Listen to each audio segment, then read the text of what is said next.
Hello and welcome to the Genuine Learning blog. My name is Melissa Galasso and I am super excited to be here with you today to celebrate blog number 200. I don't remember when we started this blog, but clearly we have been actively providing updates in the ANA world for quite some time, and I'm delighted to be able to share that with you guys today.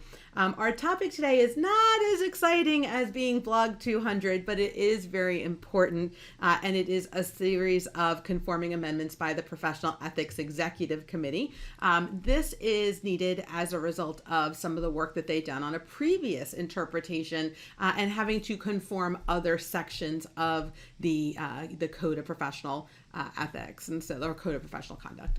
And so as we look at this was issued on June 3rd with comments due July 5th. Again, these are conforming amendments. We don't expect a lot of excitement over them. Again, much needed. But back a couple months ago, the Professional Ethics Executive Committee revised some of the requirements around loans, acquisitions, and other transactions in order to update the threshold, which defines when we have a threat related to ownership interests. However, as a result of that, there are other, parts of the code that make reference to the same threshold. And so they wanted to be consistent throughout the code. And so we're making some conforming amendments here. So we're going to have some changes related to accepting gifts and entertainment, as well as the conceptual framework when we get to some of these definitions. So one of the things obviously here when we look at this is that the phrase an officer or director of an attest client or an individual owning 10% or more of the attest client's outstanding securities or other ownership interests, so again, a bright line, is now referred to as an officer or director of an attest client with the ability to affect decision-making and any individual beneficial ownership known through reasonable inquiry that gives the individual significant influence over the attest client. And they believe this threshold better reflects the threats related to independence. And so again, in this scenario, we're going to be removing that 10% threshold.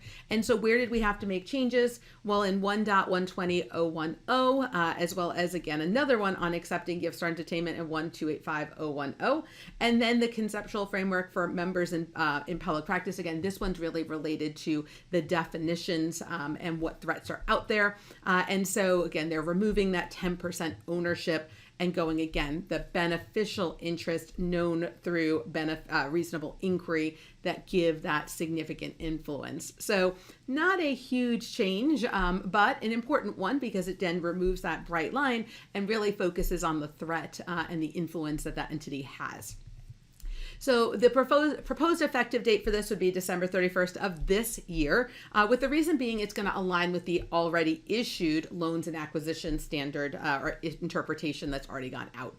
And so that's one of the key elements there is to make things a little bit more consistent and do all of this updating at the same time. And so again, they are interested in our feedback as to whether that is an operable item, obviously given that we're more than halfway through the year by the time these comments come in. The one thing I did want to point out was their other big question in there. A lot of times the AICPA doesn't just ask for feedback on the changes, they have other questions as well. And one of the questions that they asked are there other interpretations or guidance in the code with thresholds that should be updated to better reflect where the threats exist? And so if you're aware of something else that maybe is too bright line that could benefit from a little bit of a refresh, they're looking for that feedback in addition to just making sure that we're okay with this more general change. So that's it. Again, not a super big change for our 200th blog, but again, an important change for consistency purposes. It is wrapping up the month of June, and so we are excited to be taking our annual 2 weeks off.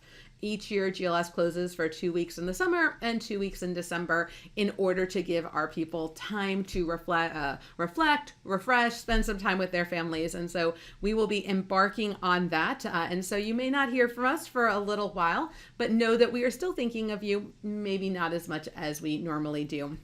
So we'll be back in touch when we get back from our wonderful vacations and time with family. And so we want to wish you all the best, and we look forward to seeing you on a future blog. Have a great day, guys. Bye-bye.